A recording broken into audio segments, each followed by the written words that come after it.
Hi, welcome, Bookmatic lifelong learners, to the Bookmatic Best Book podcast. We've got Deborah Burns, the author of Authorize It, Think Like a Writer to Win at Work and Life. Welcome to the episode, Deborah. So happy to be here. And I know from just a brief chat that you very much think like a writer yourself. So I'm very Cool. happy to be on your show. I'm glad that you think like that, and I also I really love reading books about writing, and that's what first caught my interest from your book. Although it's not necessarily about writing, maybe you can tell us a little bit about your book and about Sure. yourself as well, and how you came to write it. Well, actually, I think we all know just from experience that at work, in life, whoever tells the best story wins. And what I realized when I wrote my first book, so my background in a nutshell is magazine media executive, career there, ended up as chief innovation officer for a global publishing company when the world was imploding from digital. So we had to kind of reinvent what was coming next for the business that digital disrupted. And I realized at that time that I was going to have to reinvent myself too, because looking out into the future, no matter how wonderful the past was in the magazine world, the future was going to be very, very different. And I might not have a place in it. And so suddenly, in all of that, I had this light bulb moment to write about the larger than life, very unconventional mother that I had lost more than 20 years before.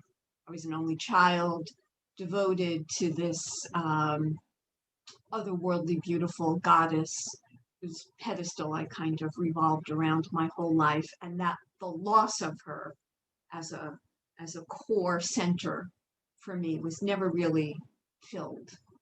And I decided it was time to explore that relationship and maybe even some unresolved things that were a part of it. And that set me off on a 7-year creative journey that was a parallel path to my day job and working, and then starting my own consulting business, helping brands reinvent because everything needed to be rethought. And when it published, I realized that immersing myself into the literary world, because I had a lot to learn to write that book. I was always a writer, but in a very different way. I was a journalism major in college, which meant I was wired for the headline. I was a marketing person in my business life, so I was wired for the tagline to get people to come on board. But unfolding a story for a reader is completely different. So I had to almost like switch the pen or switch hands. I had to learn how to do it differently. There was a lot of research. And I realized that there was so much wisdom in the world of literature that all writers know, but 98% of us who are never going to write a book don't know. And that was like a second light bulb moment for me.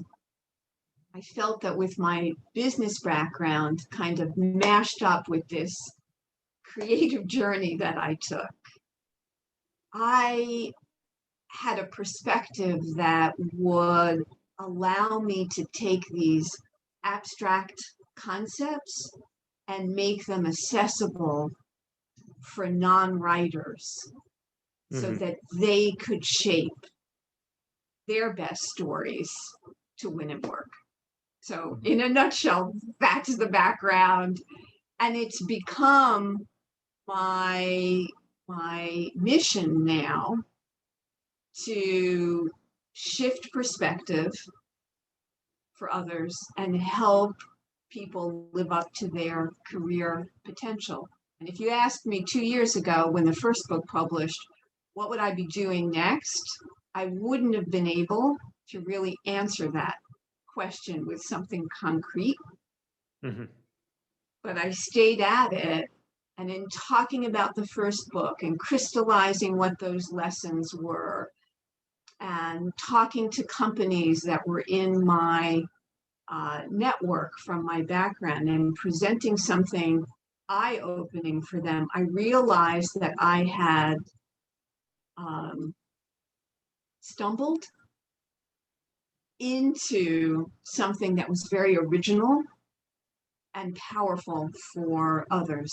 And now this is what I do every day, all day. I teach workshops that are grounded by the principles in the book. I help companies and their brand story. I help customer experiences. And it's fascinating.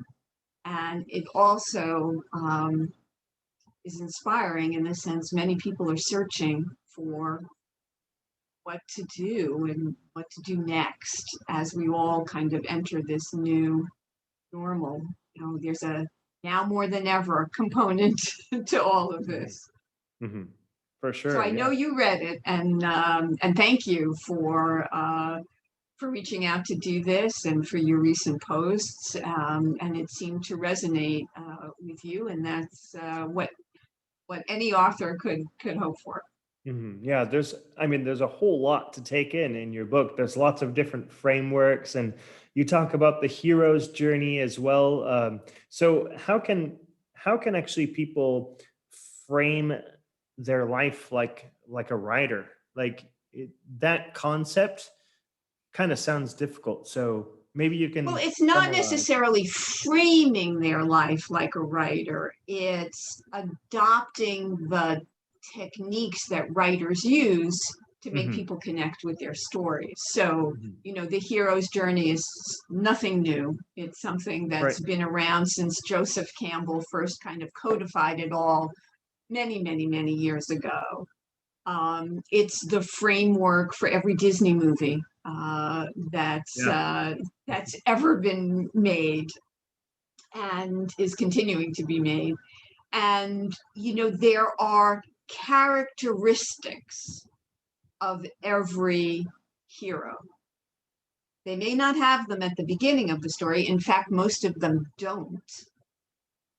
But just like every story follows a narrative arc, I've distilled it into 4 predictable cycles that happen in stories, happen in movies, happen with every project at work. Have the same 4 cycles. And if you know what they are, and you know how to mix up the ingredients that will make them successful, you will be more successful. Mm-hmm. And at the same time that there's a character arc, that there's a narrative arc, there's a character arc.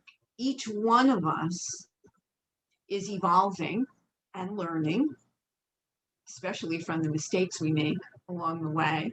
Mm-hmm. And ideally, we step into our best selves. The older we get, the smarter we get, and the more we can pay it forward for others. So if you want to frame something for yourself from this, there are about 8 essential characteristics of every hero or heroine. And if you know what they are, you can begin incorporating them into your everyday life, and especially your everyday life at work. And without any big announcement, if you start doing these things, you will see how you become more successful. And so that's the essence of this book. There are 5 key lessons that you need to know.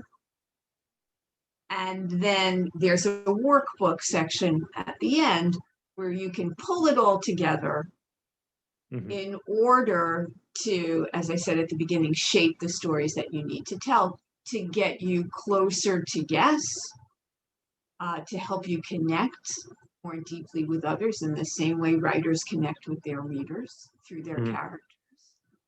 And these are just aha moments for people, because once expressed, it really makes a lot of sense. I heard from a reader recently who said, it was so great to read your book because it just made so much sense to me. I've tried mindfulness and everything that everybody talks about all the time, and it's so like esoteric, and these are very grounding principles in the same way like the four tendencies, much more of a historical point of view, but valid today. Mine just happened to be translated from the world of story, which is how humans have evolved to get to where we are right now. Yes, for sure. And I can see from your book that you're a huge fan of acronyms, right?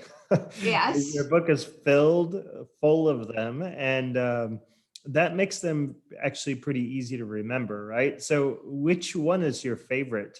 If you could pick one. Oh, What is your favorite? well, I think I have two favorites. One is the READ, an Yeah, acronym. Of that course, one's it's mine too. tied to the literary world, but it's the 4 steps to shaping any story. In the first part, you need to relate to something that both you and the person that you're talking to in business are experiencing. You need to establish that in any way that you're comfortable with at the beginning.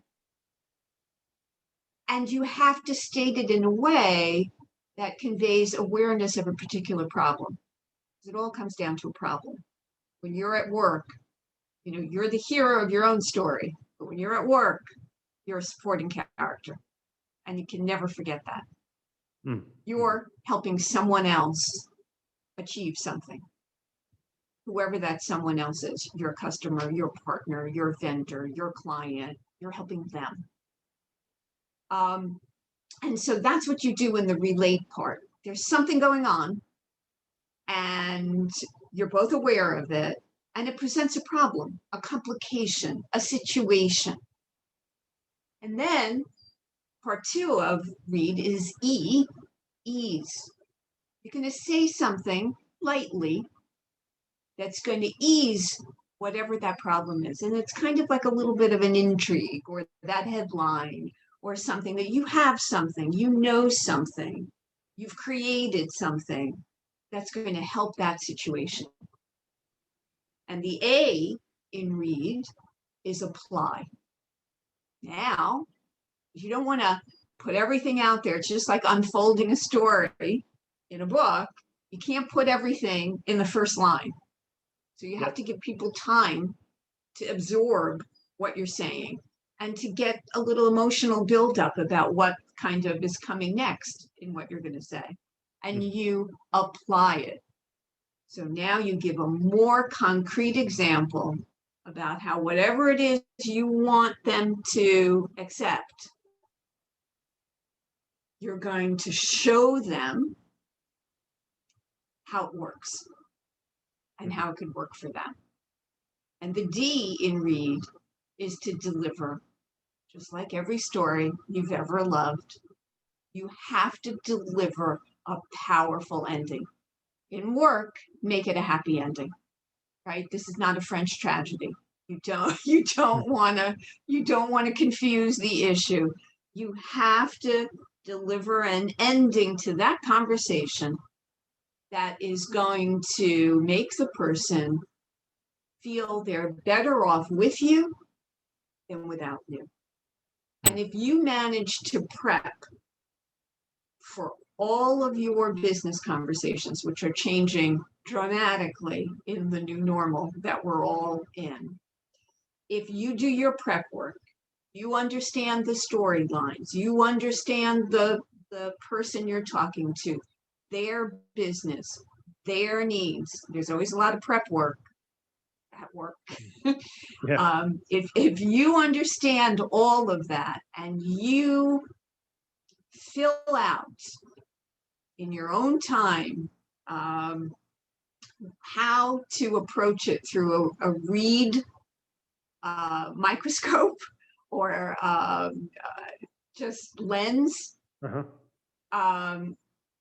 when you have that conversation, you'll be more successful. So read would have to be my favorite.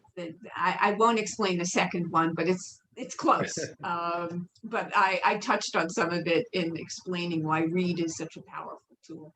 Yeah, yeah. And like I said, that's actually my favorite one as well out of all of them, partly because I love books and read reminds me of books. So yeah, it's an awesome acronym. Well, it's a clever Yeah, yeah. Yes, yes. And I actually made a post about it on Instagram, right? So I saw that. yeah, Thank you.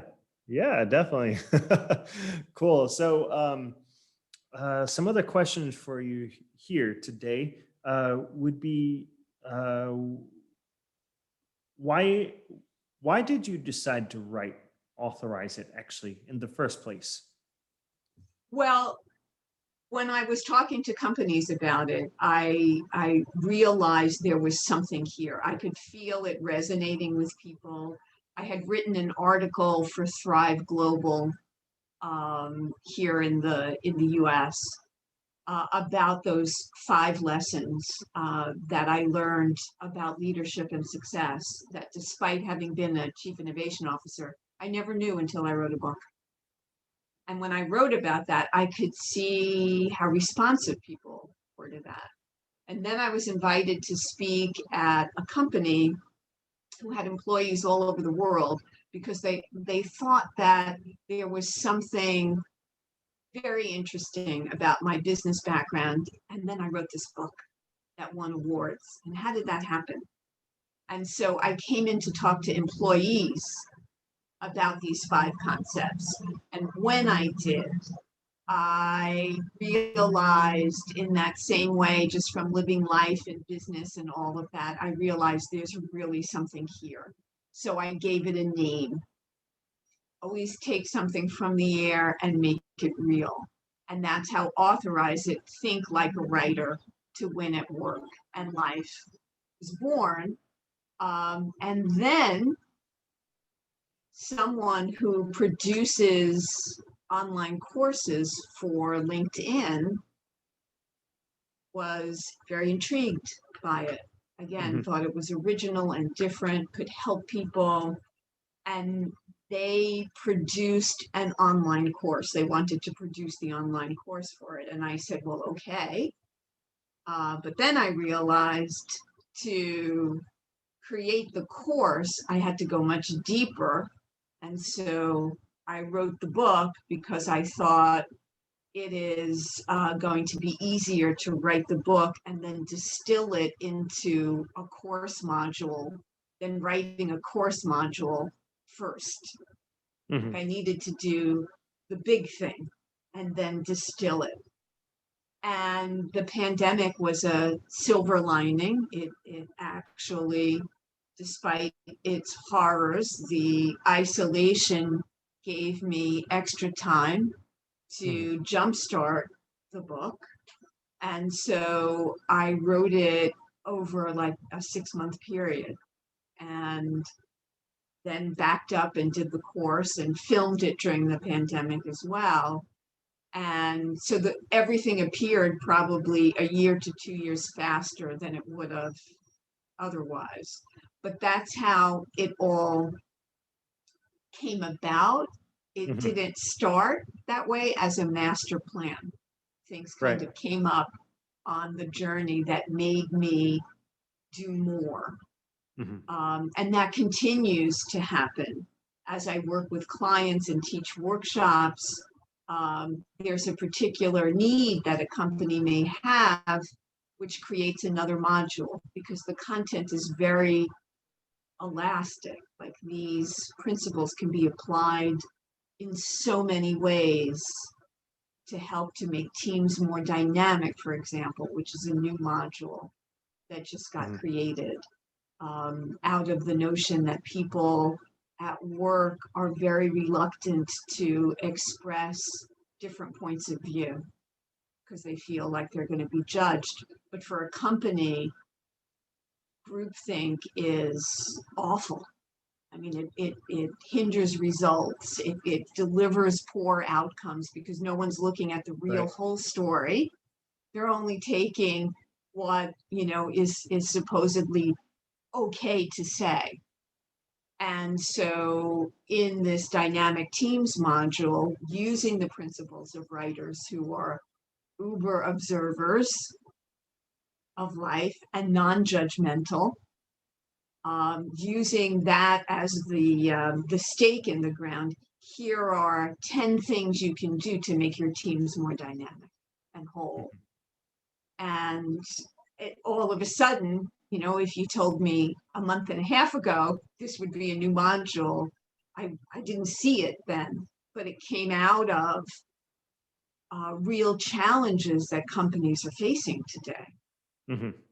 And as a result, I mean, that module may be the number one workshop for the coming year, so it continues to evolve. And that's part of my own character arc and my own narrative arc.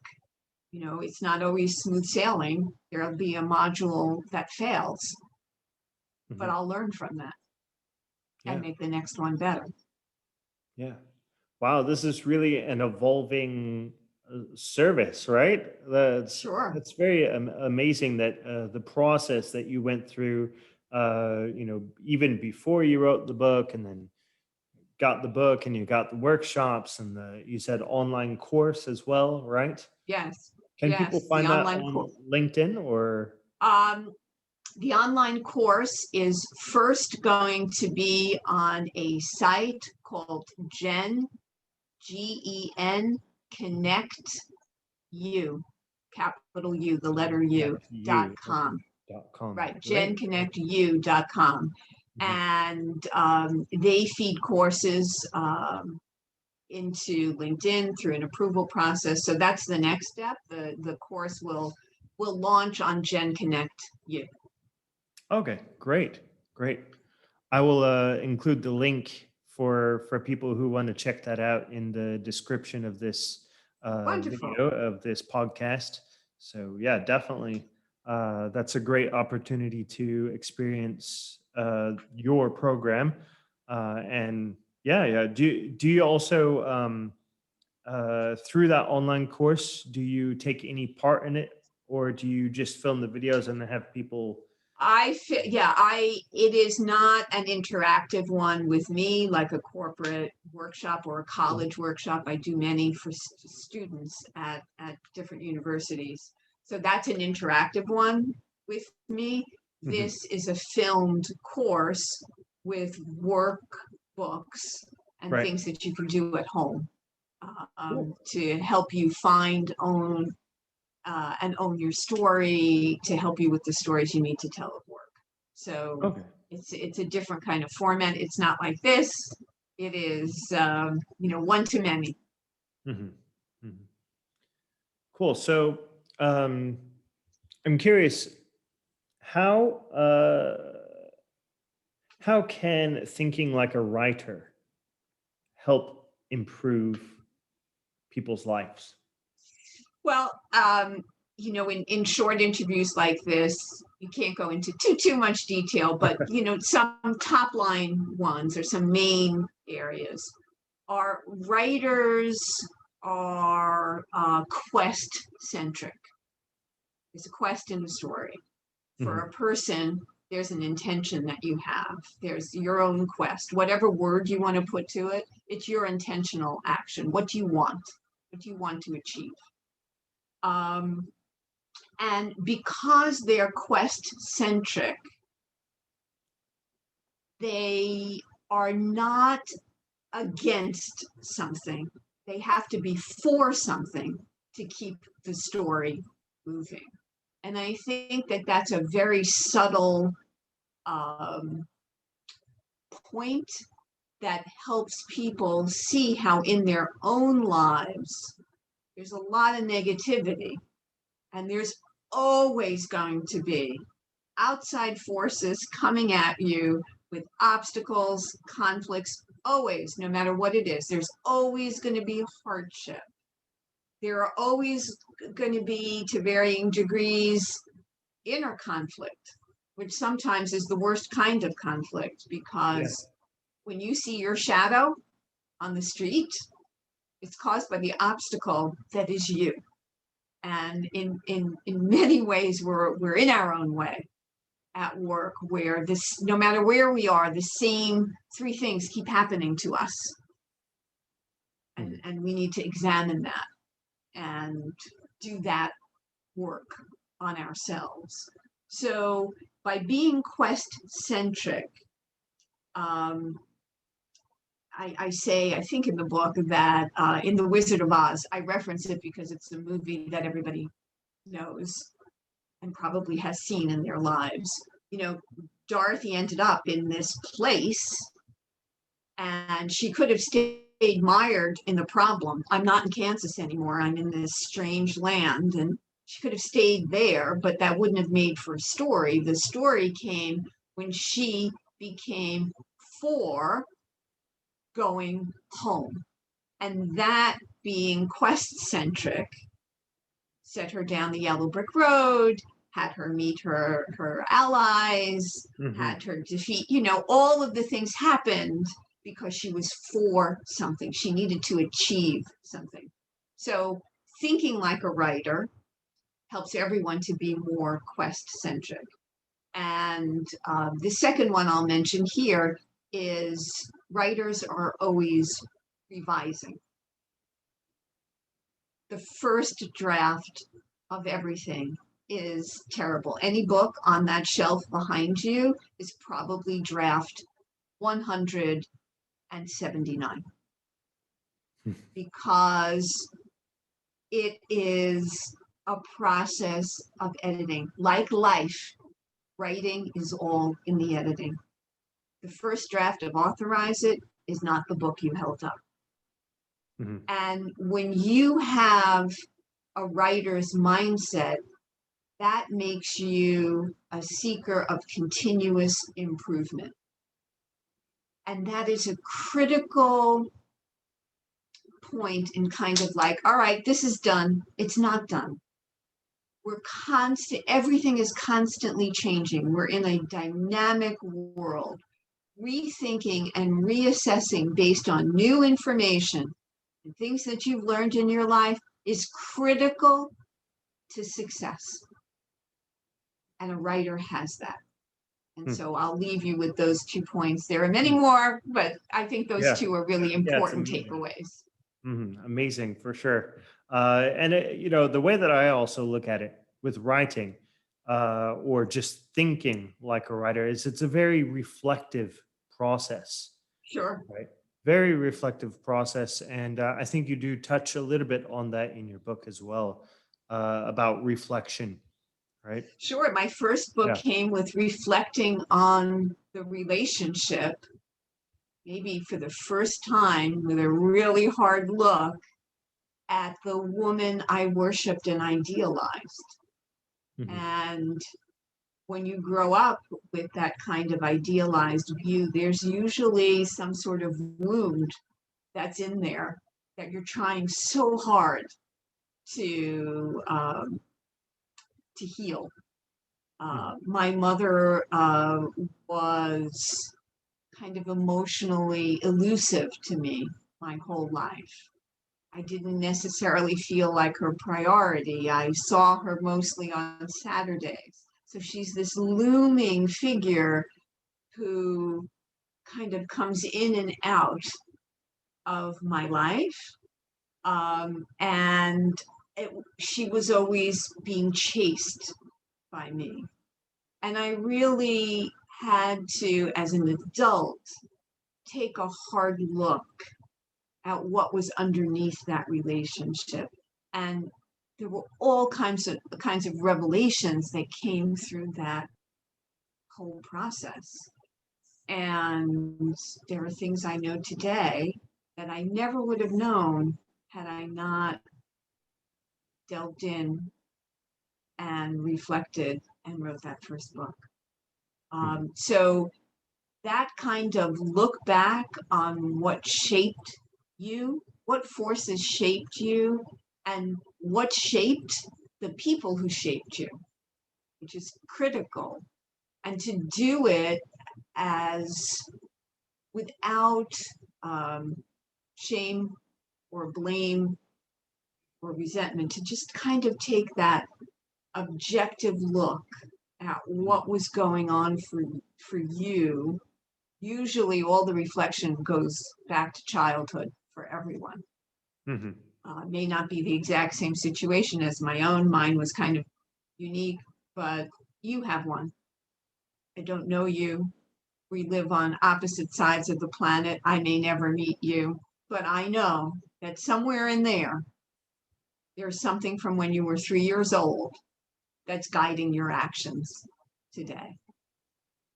And, reflecting on what that is and trying to keep it high level so that you don't sink into how bad it was or how unfair it was, because in reality, whatever that wound might be for you is why you're sitting here today and enlightening people.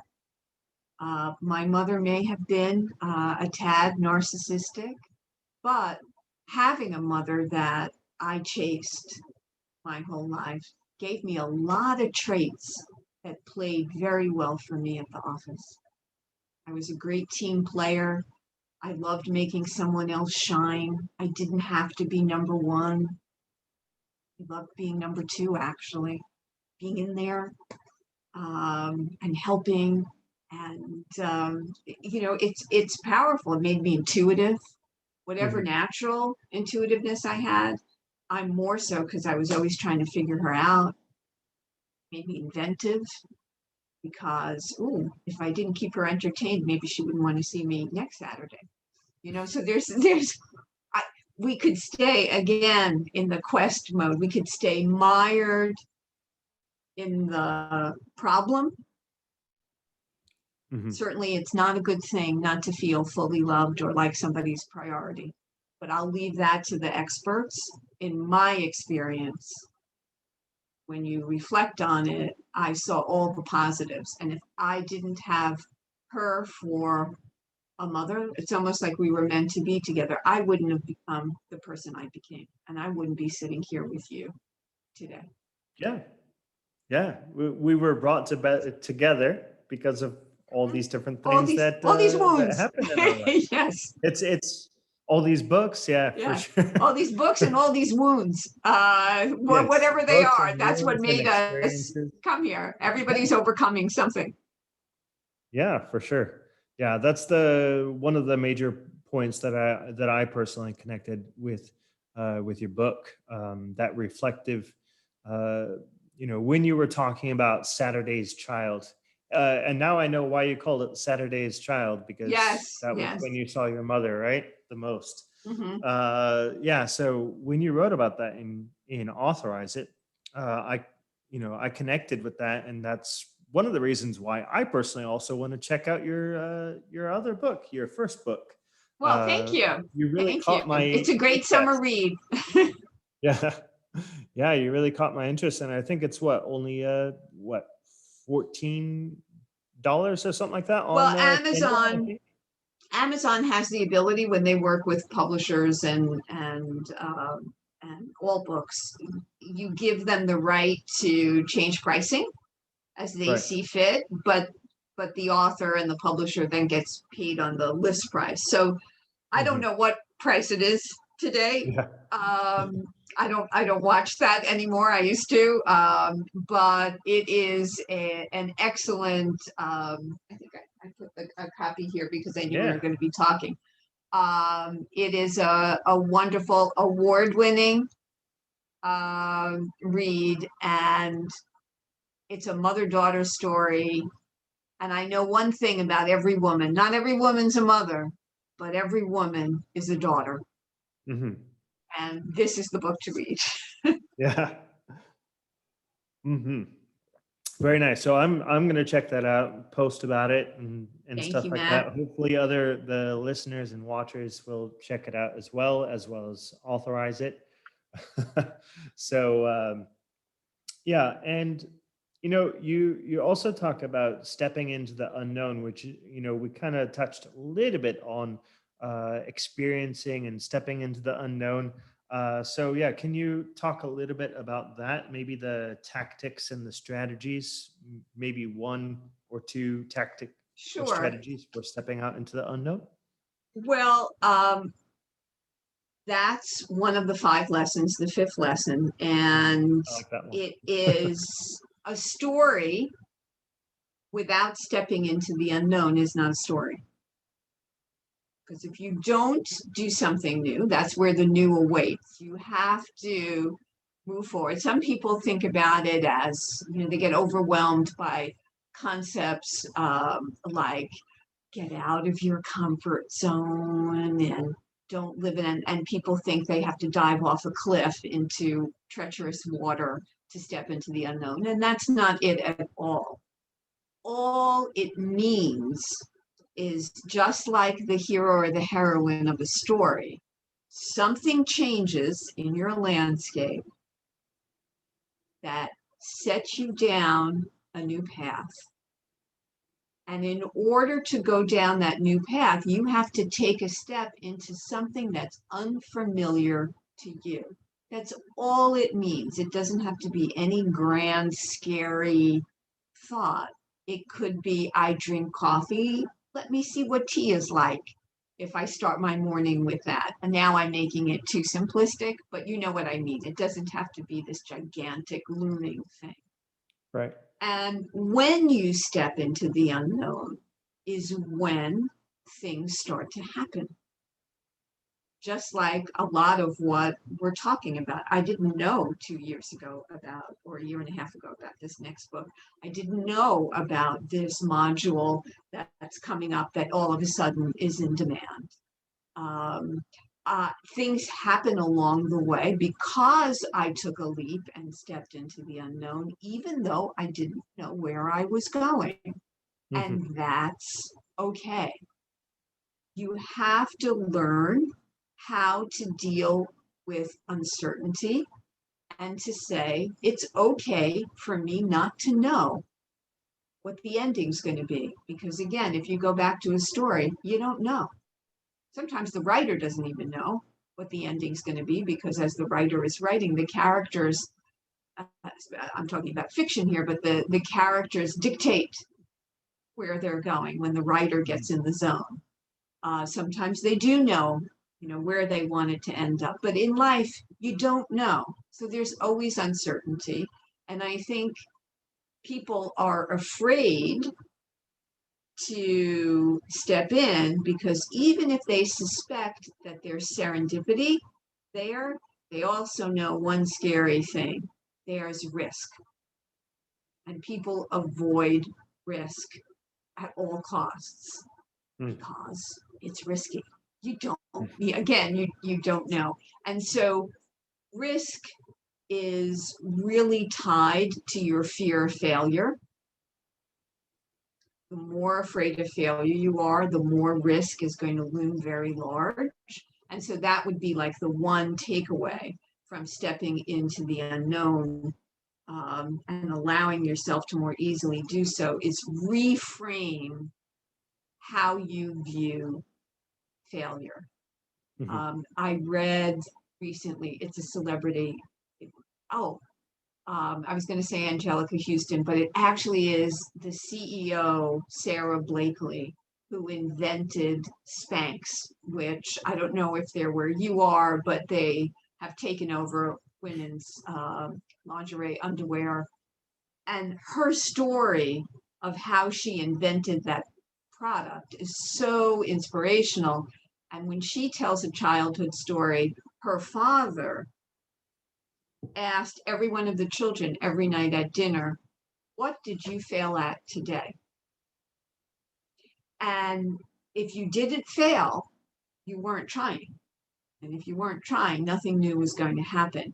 And that embedded in her at an early age the ability to step into new things and to assess risk, but not be held back by it. So that would be my step into the unknown takeaway is reframe how you view failure, fail fast, learn. And I call it, it's not my own thing. A lot of people say the same thing, fail forward. Right. That when I was a chief innovation officer, that was the key. Fail forward, fail forward, fail forward, because you're always learning something new that's going to inform what you're doing along the way. And the unknown is actually more fun because you really don't know what's coming next. So, you just have to embrace the positivity of it. No doubt, no doubt. Yeah, so we've covered a lot of great and interesting things during this episode. I hope that the people watching and listening have thoroughly enjoyed it and got a lot from it.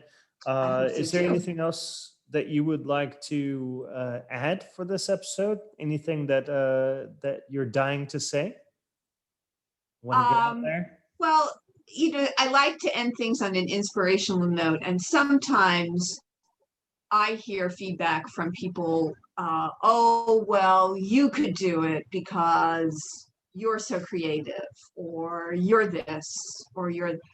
And what I say in response is the second before any idea ever hit, it wasn't there. So the same thing can happen to you. And I think it happens because I have always been open to possibility and to the plot twist.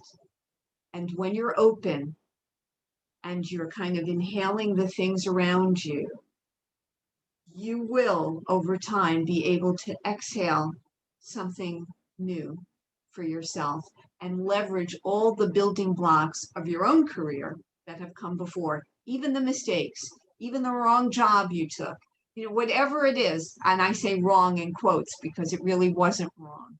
It all combines, and like a Boggle game or Scrabble, you can shake them up and recombine things in new ways if you stay open to possibility. And when an idea hits, act on it. Make it real, see it, feel it, live with it. And that may help your own stories to be the stories you want to tell. True. I like that. When an idea hits, act on it, for sure. Yeah. Yeah. Usually I write my ideas down. As you said at the beginning, I'm a writer. So yeah, writing your ideas down, definitely, and then act on them. And revise them. Agree. Keep improving them. It's not going to be fully formed. It needs that continuous improvement mindset and that editing, revising mindset. Yeah, and that's part of the process. That's what makes your book so special. Is it talks about all these aspects, and they're very useful and helpful. Lots of frameworks, lots of acronyms. That's amazing. So, where can people buy your book and connect with you? Well, it's available wherever books are sold online, and that's the easiest for everyone right now. People can connect with me on Instagram. Are you posting handles in the notes for this? Or... Yeah, sure. I'm going to post links. That way people can directly click on them and just follow you and Sure. connect with you. Yeah. The website is deborahburnsauthor.com. Mhm. So you can find out more about me, the books. You can send a note through there. Social media, LinkedIn is a big one. So you can find me on LinkedIn and connect. Send me an invite and connect there as well. And I hope that the book does help. I will end with in a career of lots of hard work and this is the most meaningful, impactful work I've ever done. So I'm very grateful that I took some chances, considered chances, and acted and went with it because there's a lot of emotional reward now. All of this may not be as lucrative as my chief innovation officer days were, but there's a tremendous amount of emotional reward and emotional abundance when you see in these workshops and you hear from readers how the book is impacting people's lives, and what more can any person ask for? You know, Yeah. it's very it's a heart moment for me for sure. Hmm. Exactly. For sure. Cool. Great. Well, thank you so much for coming on the show. My We had a pleasure. great conversation. It's been really good connecting with you through Instagram and everything, sharing, reading your book and sharing about it. So thank you so much, Deborah. And thank you too, Matt. Yep. All right. Have a great day, and I'll Okay. see everyone in the next episode.